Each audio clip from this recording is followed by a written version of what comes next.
Jamhire mon bandiraɓe sehlaɓe heɗotoɓe radio Jowol Sare en garti hannde oɗon ñalawma altine sappo e tati lewru janvier hitande ujunnaji ɗiɗi nogas e joyyi habaruji moɗon e ɗemgal Pulaar. titruji men ɓurɗi mawnude ko to États-Unis puɗɗoɗen dutto kadi toon to Californie ƴeewen kadi cumuji gonɗi toon ɗi holto jarata kadi holko peeje gonaɗe hen oɗo sahaa joni walla kulol gonɗugol hen oɗo sahaa joni. Ha hande toon to waccino on kanko président Joe Biden o haali haala mawka ko fate en wonde ko OTAN fotani weeɓade walla oppude Ukraine wasa wallude ɗum pour haade nde woni contre Russie. Men ƴeew kadi hono ambassadrice mo Canada gonɗo ɗo e Washington holko haali kadi ko fate en pour wawde funtude walla deñude Donald Trump holko Canada wawi sodde rentinde wonde ko gurdam ma ɓeydo sattude so tawi Donald Trump ɓeydi impôt ji ɗi wiyata pour kala produit ji gummi toon to Canada. kabaruji men international manaw en toon to Mauritanie ƴeewen kadi julɗo Ousmane Sonko ñalawma makko gadano pour ligguey hakku délégation makko kanko Ousmane Sonko e délégation kadi tolno makko mo Mauritanie ɗum noon ma ƴeew kadi ñalawma makko gadano holko kanko Ousmane Sonko holko waɗi toon to Mauritanie. habaruji men manaw en toon to Mali en taw to laamu mintere gongu ɓe mbawi heftude oɗo e compagnie goto canadien najo gasanoɗo toon kanŋe kewɗo ɗum noon ko en jaa toon kadi to Burkina Faso ƴeewen kadi hono kanko Ibrahima capitaine Ibrahima Traoré holko jaabi e discours ko Emmanuel Macron mo haalno ene wayno ko kanko Ibrahima Traoré o wi wonde ko Emmanuel Macron ƴetti ko Afrique naaɓe foof. ɗum noon toon to Nigéria cakkitorɗen ma en ƴeew kadi janngu mbungu waɗi toon kene wona 40 neɗɗo mbarama toon tako boko harama wari ɗumen. ɗum woni titre uji men ɓuri mawnude e oɗo journal ma en gara desuji muɗum joni joni.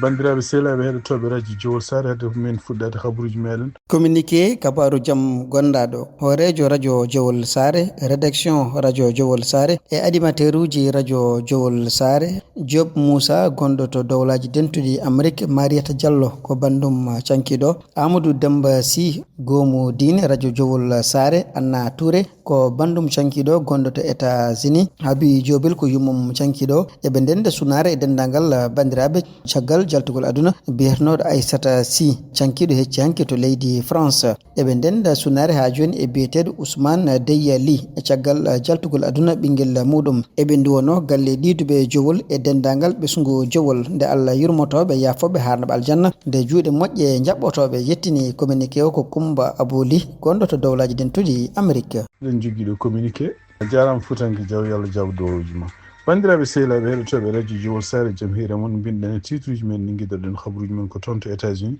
ɗum noon e tugnade kadi ko CNN holli oɗo saha joni wayno ko jeygol gongol toon puɗɗigol ma won jonti ɗiɗi toon to Los Angeles ɗum noon ko cumuji gonɗi toon e ladde e kadi e guuri won hen ɗum momti ɗum ha laaɓi ko ɓuuri hewde ko haalate oɗo saha joni ko jeyli ɗiɗi goni ko toon to wiyete Palisade nguɗon cuumu kadi ene wayno ɓeydo hewde to oɗo saha joni sibabude keneli mawɗi biyeteɗi gas jogorɗi puɗɗiɗi arde toon e kadi ɗe hawnaki ma ɓeydan kadi caɗele hono kamɓe ɓeɗo pompier ji pour harmi ɗum jogui pour habde ɗiɗo jeyli ko wawi wonde fof ene wayno ko kanko président Joe Biden nder discours mo waɗi kadi hannde ɗum noon kadi taw jokkodiri e jeyniyankoɓe o wi wonde ko jeygol walla cumuji baɗɗi toon to diwan Los Angeles ɗi o wi bonni kene wona milliard uji dollar ɗum noon e wayno ɗum ɗo foof ko pour matude ɗum ɗon hawnaki kalis kewɗo ma rindine ɗum noon ko ɗum woni ko haali o wi wonde ko ene wayno ko hawnaki halis muɗum ma heew no fewi kono ko ɓuuri wonde ko hamnade hen ene wayno ko sibabude keneli kadi en gara keneli ɗi kadi ma ɓeydo yanñude jeygol ngol walla ma ɓeydan ɗiɗon cumuji kadi doole kadi nawde ɗum banggueji ɗi ganduɗa henna kamɓe pompier ji ɓe mbawa hadde ɗum yaade siftinde on tan jeygol ngol ko fuɗɗi ko ene ken limi au moins nogas nenaɗo maayi hen. ha hande toon to États-Unis noon kanko président Joe Biden gonɗo jappere muɗum ha ñande nogas lewru janvier ɗum noon ko ñande hen mandat makko gasata siftinde on tan kanko kadi président Joe Biden o wi wonde ko maw won toon to Maison Blanche maw jaɓɓo Donald Trump ɗum noon maw taw kanko hoore makko cérémonie muɗum ko mbiyata inauguration ɗum noon ko hunde nde Donald Trump jaɓano wadde e nder hitande ujunnaji ɗi nogas ene wayno donc o wi nder konnguɗi kadi ɗe o haalde journaliste wi wonde ko leyɗele occidentaux ji ɗum noon surtout yenne jeeyaɗe OTAN potani weltindade Ukraine potani kadi wiide wonde ballata Ukraine surtout e guerre muɗum o woni contre Russie ɗum noon en siftinde on tan ko kanko Joe Biden o heddora tan ko yontere pour hadde Donald Trump ƴeftude laamu oy donc o wi wonde ko ɓe oy min balli Ukraine naaɓe pour hadde hono kanko président Russie gueɗe ɗe waɗatnoɗe président Joe Biden ha o duuɓi tati caggal muɗum wani ko Putin kañum woni kala peeje ɗe waɗatno peeje muɗum boni peeje ɗe boniri ko sipabunde gosagu ndi ganduɗa kamɓe leyɗele jeeɗe o tan ɗi jogui ɗum waɗi e widema ko kanko président Joe Biden en mbawa oppude Ukraine ɗum no o haalata ɗum ɗon koye inde yimɓe leyɗele jeeyaɗe o tan e leyɗele occidentaux ji e kadi leyɗele Amérique haalde toon to États-Unis hono kanko ambassadrice mo Canada gonɗo toon to Washington ene wayno o ƴefti konngol hannde ɗum ɗon ko taw fote janiyankoɓe kanko Kristen Hillman o wi wonde kane wayno ko Canada ne wawi wadde peeje sooda gueɗe kewɗe wonande gueɗe taw ko gueɗe Amérique ɗe jeeyi eyyi ɗum noon ɗeɗon gueɗe ne jeeya hen hono sous-marin ji kamɓe Canada en mbawi sodde ɗum taw ko sous-marin ji américain ji o wi ɗum ɗo foof e wiide makko hawnaki ɗum ɗon kadi ma waw deññude kanko Donald Trump haddemo kanko Donald Trump ko wiyata omo imposé walla omo fawa impôt ji eko e gueɗe ɗe ganduɗa gummotode toon to Canada kanko ambassadrice Kristen Hillman noon o rentini kadi Amérique naɓe foof ɗum noon kadi koye e nder entretien mo waddi Associated Press o wi wonde ko so tawi tan kanko Donald Trump waɗi gueɗe ɗe wiyata ɗe henna pour ɓeydude impôt ji e nder produit ji ganduɗa e gummotoɗe toon to Canada yo yimɓe Amérique maɓe ma paam prix ji gurdam koko ɓeydoto montude donc gurdam ko ɓeydoto tinde wonande yimɓeɓe henna ko codata koko ɓeydoto tidde eyyi ɗum noon o wi kanko ambassadrice o kadi nde namda ko fati Donald Trump ko haalata ko hen wiide wonde ko Canada ma ƴeew Canada beele ene yanta États-Unis wonta 50 ɓiijo état o wi ɗum ɗo fof ko haalluji tan kanko Donald Trump hen sahaji mo yiiɗi haalde haalluji tan beele yimɓe ene garta hen kono noon ɗum ɗo no wayno ko ɗum ko gajotuji makko ko gueɗe tan ɗe ganduɗa ɗe waɗata pour beele haala ne wawa ummade kabaruji e ɗemgal Pulaar e radio Jawol Sare bandiraɓe sehilaɓe heɗotoɓe radio Jawol Sare habaruji men international puɗɗoɗen ko toon to Mauritanie ko siftindon toon hono kanko Ousmane Sonko yettima toon to Mauritanie ñande dimanche nde ɗum noon ene wayno ko yiya hannde ko kanko Ousmane Sonko wawi fottude hono biyeteɗo Bou Ahmad ɗum noon Bou Ahmad ko neɗɗo kañum ko businessman kañum kadi woni homme d'affaires Mauritanie aɗa kadi gonɗo oɗo saha joni mawɗo patron am toon to Mauritanie e nder konngol makko kanko Ousmane Sonko e inde président Bachir Diomaye Faye en wayno ɓe dokki ndiɗon jeenari ɗum noon ko médaille kanko Bou Ahmadou ɗum noon ko médaille o mbiyata commandeur dans l'ordre du lion du mérite national sénégalais ɗum noon o wi kanko e wiide makko Ousmane Sonko ko Bou Ahmad dande muɗum tinade tinde kadi en wayno pour waylude jokkodiral Mauritanie Sénégal ɗum noon jokkodiral ngal ko ɗum noon ko niveau ji foof o wiide makko ɗum noon o yetti kadi kanko Ousmane Sonko o yetti kadi ne wayno ko gueɗe baɗɗe seeɗa oɗo saha joni surtout henna ken walla Mauritanie Sénégal naɓe fof wurdude fate gurdam moƴƴam surtout e gurdam ko mbiyata ɓinngu yummako kanko Bou Ahmad kanko hoore makko yetti Ousmane Sonko yetti kadi gouvernement Sénégal surtout Bachir Diomaye Faye o wi kadi gueɗe baɗaɗe ɗe fof surtout henna gueɗe ɗe ganduɗa henna ken holla joni ko mbiyata ɓinngu yummago gongu hakkude Mauritanie Sénégal fof ɓeydi jogade doole ko kanko nde Mouhamed Cheikhul Ghazouani nde laami e ɗum noon e wayno ko kanko hoore makko kanko Bou Ahmadou mo hutoro doole makko guila e peeje makko ha e jawdi makko pour wawde ɓeydude ɗiɗon e furuji beele ko wiyete jokkodiral e Mauritanie Sénégal en ɓeydo moƴƴude ko jiida e ɗum ɗon kanko Ousmane Sonko kadi ene wayno e nder konnguɗi ɗi ƴefti o haali o wi wonde ko pont mo Rosso ene wayno ko comité spécialement ƴefte fewne ko fati en ƴeewde hono pont o gasirte ko addi hitande ujunnaji 2026 e wiide makko e konngol ngol ƴefti kanko Ousmane Sonko o wi wonde ko liggeyaji oɗo pont ɗum noon ko dendinowo banque worgo Mauritanie e banggue rewo Sénégal toon to Ross o wi wonde ko oɗo pont en wayno liggeyaji muɗum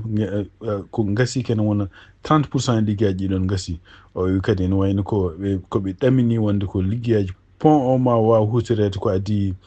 lewru juillet hitande ujunnaji 2026 ɗum noon ko kanko Ousmane Sonko haali ɗum o haali ɗum kadi ko taw kanko hoore makko mo jodde hono tolno makko mo Mauritanie hono biyeteɗo Wuldiaye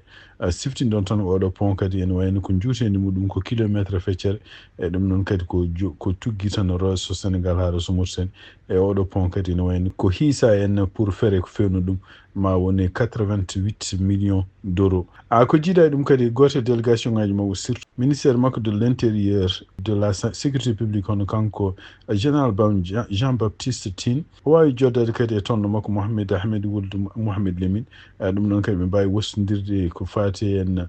kisal frontiére uji surtout en wostodirde kadi peeje holnoɓe kadi irta ɗanle ɗe ganduɗa ndewani lawol ɗum noon ne wayno ko jonde mabɓe kamɓe fof ɓe gostodiri peeje goɗɗe ko jiida e ɗum ɗon pour wawde wallude leyɗele ɗe ɗiɗi e surtout kadi tawde kadi union européenne dakkodira e mabɓe kamɓe Mauritanie Sénégal pour ko fati en kala ɗeɗo ɗanle no ɓe mbawi réglude ɗum ɗum kadi ɓe mbawi yewtude ɗum kamɓe ɗiɗo délégation ngaji ɗiɗi siftindon tan ko kanko Ousmane Sonko délégation makko liggey muɗum gasa ko hakkude 17 e 19 lewru janvier ɗum noon ko janggo liggey mabɓe gasata donc délégation ne ardi omo siftindon omo ardi e ministre uji kewɗi ene jaa hen ministre toppitiɗo ko affaire étrangére ene jaa hen ministre uji ko fati e pêche ko fati en transport ko fati e mine ko fati e pétrole ɓeɗo fof ene wayno goto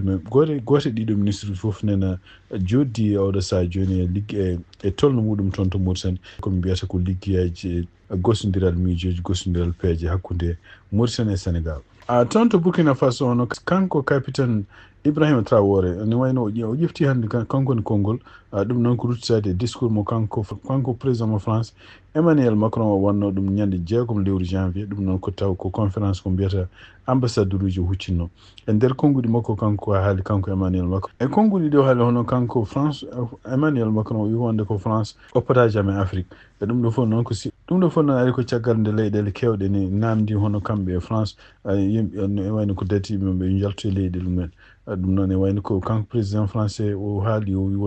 wi wonde komo sikki wonde ko yimɓe jejjiti wiideɓe ɓe jarama ɗum noon wona probléme ñalawma muɗum maaro ɗum noon ɗum ɗon kadi ko ingratitude firti ko Afrique naaɓe ene wayno wiide wonde ko Afrique naaɓe ko ubu junne en ene wayno ko ɗum ɗon kadi ko ingratitude ɗum kanko hoore makko omo andi ko haalata ko en ɗum ɗo kadi ko ñaw mo ganduɗa ñaw ngu kadi ngu wawa raaɓede donc e konngudi ɗiɗon hono kamɓe yimɓe hewɓe koye surtout won président africain ji surtout to koyeno Tchad e to Sénégal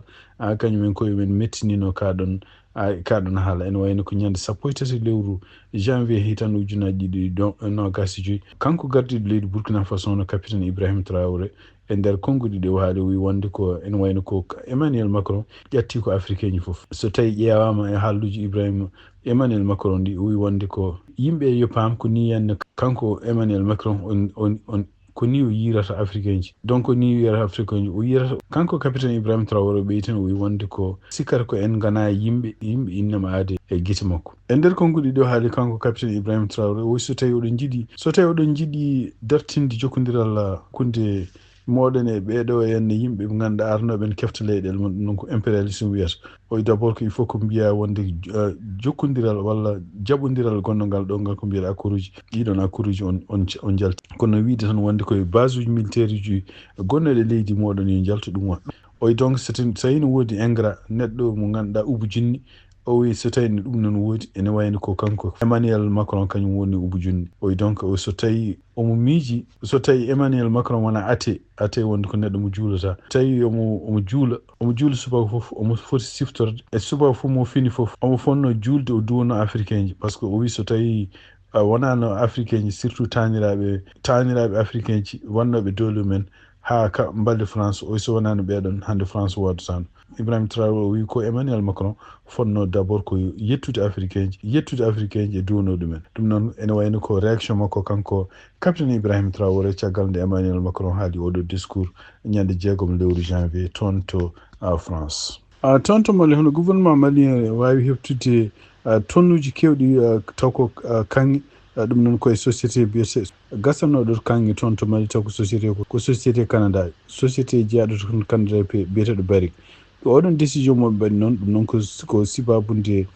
e wiide mabɓe kamɓe gouvernement Mali hono oɗo société salima yobde impôt ji ɗi ganduɗa hen kamɓe eɓe imposé muɗum e ɗum noon ɓe mbi wonde ko tugnat hande article o mbi wonde ko ɗiɗo tonnoji kanŋe keftaɗi o mbi koye minuji gonɗi toon to saraji kaye ɗum noon donc banggue hirnangue leydi ndi e tugnat hande hiisa baɗaɗo ne wayno ko ɗiɗo tonnuji kewɗi keftaɗi toon kanŋe ma woni ken wona temedere capanɗe jeetati million dollar ɗum ɗo fof ari ko caggal nde kamɓe laamu mali ɓe mbawi ɓe bindino lettre faade compagnie oɗo biyeteɗo barik darriɗo lewru janvier ndu pour wiide wonde ko ene wayno ko so tawi ɓe keɓani kalisaji ko impôt ji biyaɗi wonde société no foti yobdeɓe kene abbo e temedere capanɗe jeeɗiɗi million dollar ene wayno ko kamɓe ɓeɗo koɓe mbaɗoɓe saisir kala production mo ɓeɗon mbaɗata firti wonde ko maslaha gonnoɗo hakkude kamɓe oɗo compagnie biyeteɗo barik e kamɓe malinaɓe nan ɓeydo bonde ñande cakkittoɗen habaruji men ko toon to nigéria e tugnadi kadi e africa news ko haaɗi ɓe mbi wena ken abbo au moins capanɗe nayyo neɗɗo taw ko yimɓe remoɓe mbarama toon to nigéria ɗum noon wari ɗumen ko yimɓe waɗ boniyankoɓe wiyeteɓe jaaɓe boko haram ɗum noon koye nder état biyeteɗo Borno ɗum ko banggue rewe funnague leydi nigéria tugnade hande noɓe kaali ɓe mbi wonde ko ene wayno boko haram nena e oɗon nokku guila hitande ujunnaji 2009 toon to nigéria e ɗum noon kadi ene wayno ko gueɗe ɗe waɗata ɗo hen surtout kamɓe boko haram ɓe mbi wonde ko oɗo sadio ɗum mbaɗi ken wona capantere joyyi ujunere neɗɗo ɗum noon ko tan koye oɗon région tan ɓe mbawi kadi forsude ken o abbo e million ngaji ɗiɗo neɗɗo o dogde leyɗele mumen toon to oɗon région tugnade kadi ha hande rapport gommiɗo toon to nations unis ko teskita tan kadi e gueɗe ɗe mbaɗata kamɓe boko haram ko kidnappude ɗum noon e nder hitande ujunnaji 2014 ene wayno koɓe mbawino kidnappude ken wona 170 sukaɓe rewɓe janggannoɓe toon to école biyeteɗo Chibuk koye état kadi Borno ko ɗum waɗi caggal muɗum hono campagne mawɗo waɗa pour wi mbiyata bring back our girls ɗum noon wayno ko kamɓe yimɓe ɓe famille aji men ɓe sukaɓe rewɓe nanggaɓe hen ɓe mbaɗi yoɗon campagne ha campagne woni campagne international o rentini yimɓe o wi wonde ko yo gabbo toujours e nokkuji ɗi ganduɗa henno taw ko sécurité to won toon.